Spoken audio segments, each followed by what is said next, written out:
Hi, my name is Olga Noel, and I'm the creator of beautiful resonant porcelain ball jointed dolls.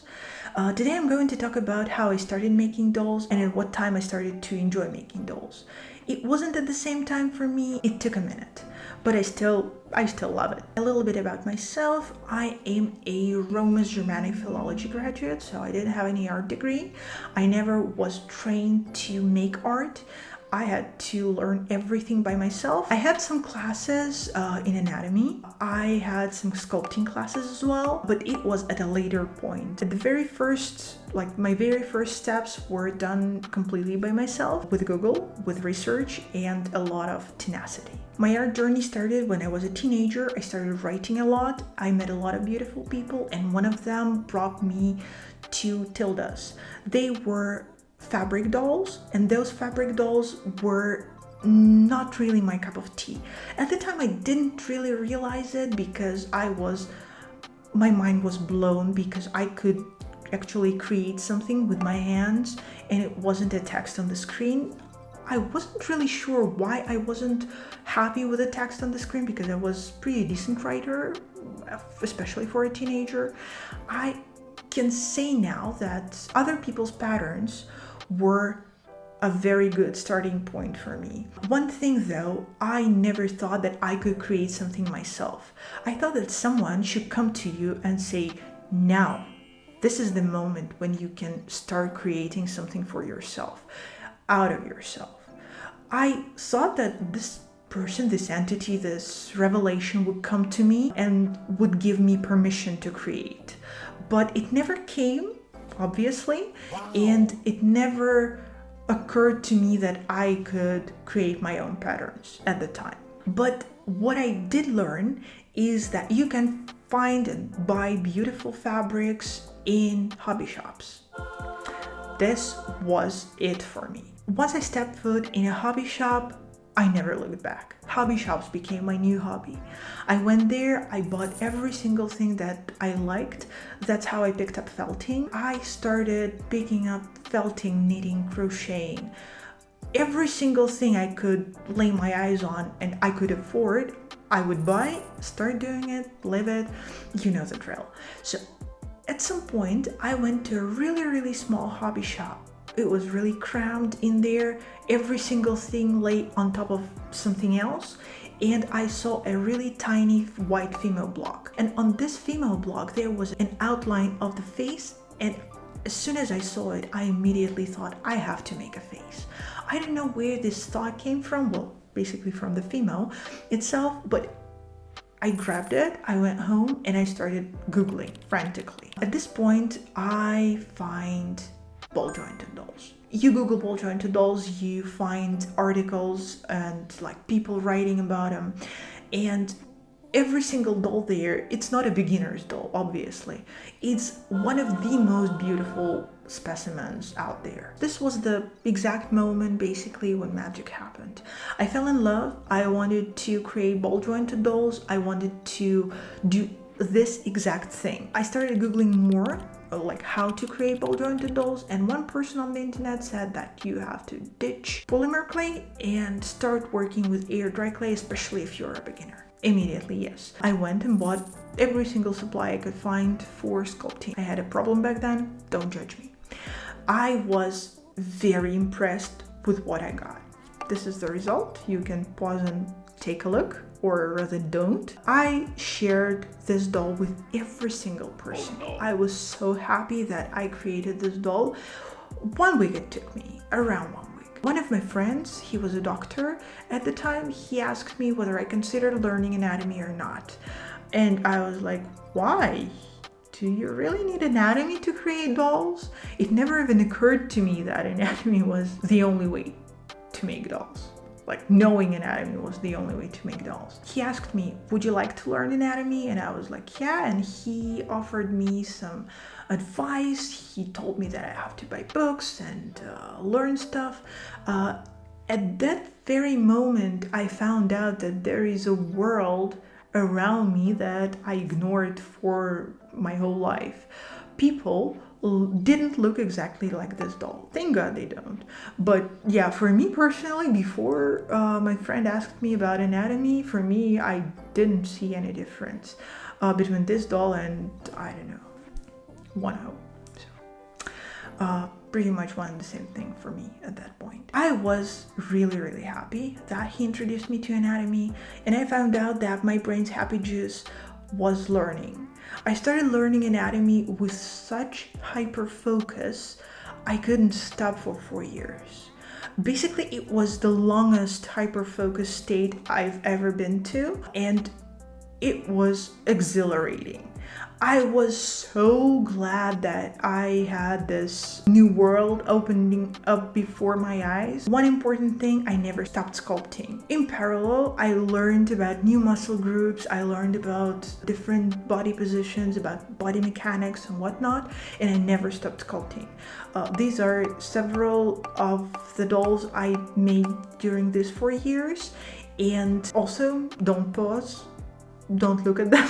And I never showed it to anybody. I would work a lot, and I would work by myself, for myself, because I liked it. I liked the process of working on dolls, but I didn't like the end result. Lack of anatomy knowledge, lack of artsy mindset, probably lack of a lot of things, to be honest. I never sculpted in my life. I needed to put more hours to learn basic shapes, to translate what I had in my head into what I had in my hands. It took me a lot of time. Also, I think the hyperfocus state, this anatomy focus, was detrimental, to be honest. It was not good for me to learn for such a huge amount of time because I was not doing myself any good by the 4th year in anatomy. I was just going over one and the same thing in search of dopamine, probably. I didn't really think about it back then, but honestly, I thought that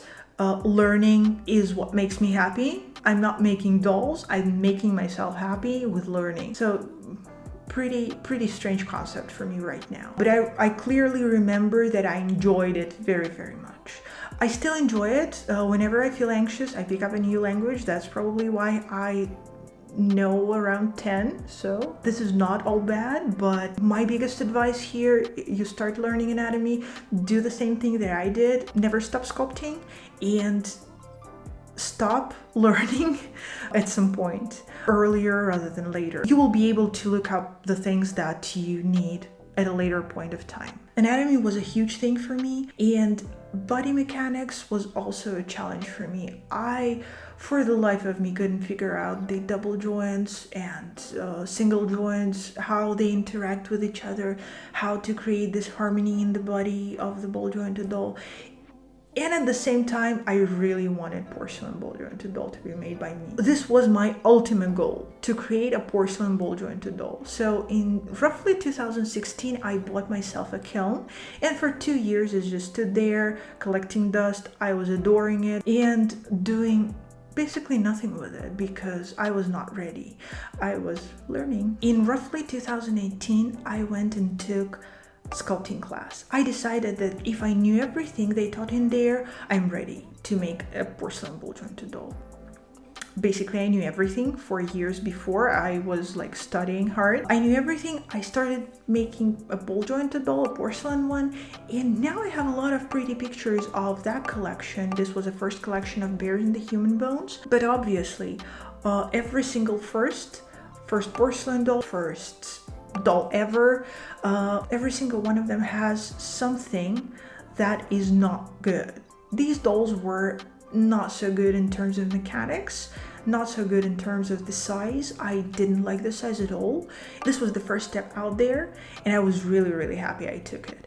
In 2019, I set out to create a better doll. 2019 came, I created a bigger doll. With every single doll, I understood more and more in terms of mechanics, in terms of this body proportions and harmony between the joints and the body itself, and it was really good for me. But this was the same year when I received so much hate. I was never a target for that much hate before, and it really scared me My dolls were judged for their eyes, for their lips, for their hair, for every single thing. I went to two art shows with these dolls. In one art show, people would come to me and say very, very kind things. First one was in Prague.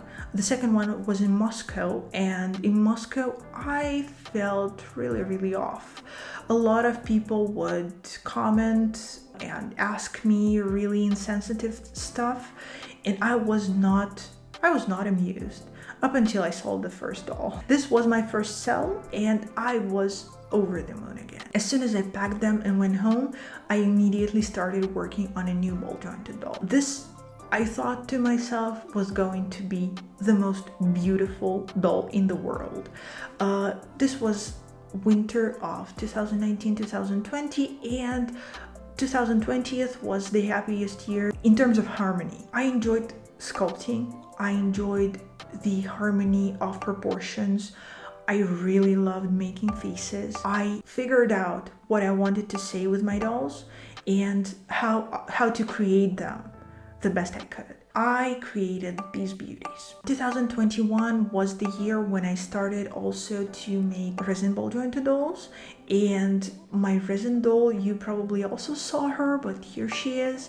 I really loved creating her. My very first resin doll was an amalgamation of everything I know about ball jointed dolls. This is something that I really enjoyed making, creating, sculpting, and I really love that a lot of people right now are buying her, different versions of her with different faces, and I'm so happy that right now she's already in so many homes. You probably know me for a male doll that I'm creating right now, and he is one of the least challenging dolls that I've ever made, despite the fact that he's a little longer or a little shorter than I like, and a lot of minor details are different about him. But to be honest, he was supposed to be a challenge for me because before him I made only female dolls, and he was the first male doll I made.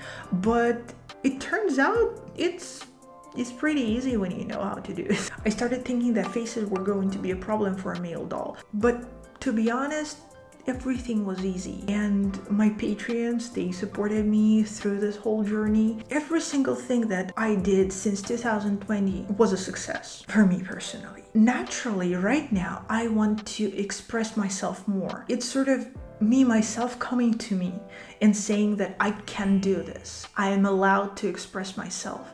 And this video is part of the same thing. I'm trying to grow a little bit. I'm trying to talk about my art, and I hope you will stay through my journey, and this journey is going to be pleasant for every single one of us. The main takeaway here is you don't have to have an art degree to start creating beautiful ball jointed dolls.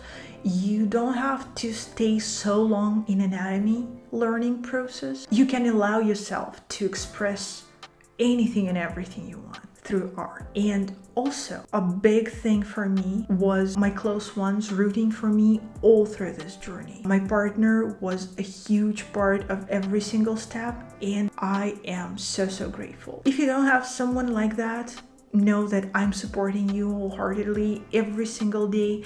If you ever wrote me, you probably got a response because I'm responding to every single one of you. So if you'd like to share your journey, or you want to ask questions, feel free to comment down below. I will answer you with a comment or a proper video on the topic that you're interested in. I decided to make this video, my first one, as a reminder sort of this whole thing, this whole path that I already took. Please join my YouTube journey. Don't forget to subscribe, to like this video, to comment down below, and thank you ever so much for supporting me on different social medias. I am beyond grateful. Thank you so much, and see you pretty soon. I'm hoping I'm going to be releasing a video every week, but we'll see how much time it will take me to edit this one. Oh my god, I'm so scared. I hope you liked it. Thank you so much. Bye bye.